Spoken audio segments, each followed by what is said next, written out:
दिन बेगम बड़े मूड में थी। कहने लगी कि क्या आपकी कोई गर्लफ्रेंड है? मैंने कहा नहीं। कहने लगी कि किसी को ऑफिस में पसंद करते हो? मैंने कहा नहीं। फिर पूछा शादी से पहले कोई अफेयर? मैंने कहा बिल्कुल भी नहीं।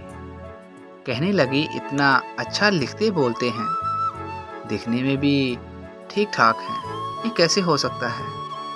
मैंने कहा कि लड़कियां पैसा चाहती हैं और वो मैं किसी गैर पे खर्चना नहीं चाहता था, इसलिए किसी से दोस्ती नहीं की। फिर पूछा कोई तो कभी जवानी में पसंद आई होगी? मैंने कहा बिल्कुल भी नहीं। मुंह बनाकर बोली इसका मतलब कि मैं ही पहली हूँ जो आप जैसे को पसंद करती हूँ, कोई फिल्मी एक्टर तो पसंद होगी।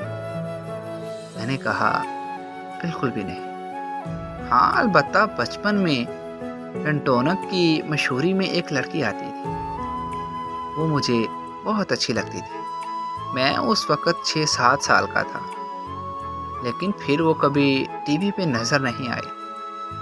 उसके बाद बेगम का पारा चढ़ गया और बोली कि 35 साल पुरानी लड़की नहीं भूली, अभी भी दिमाग में है वो चुड़ैल। तुम सारे मर्द एक जैसे हो, इसलिए अब तक बचपन की सारी चीज़ें संभाल के रखी हैं और राशन में भी हमेशा डंडोनक लाते हो।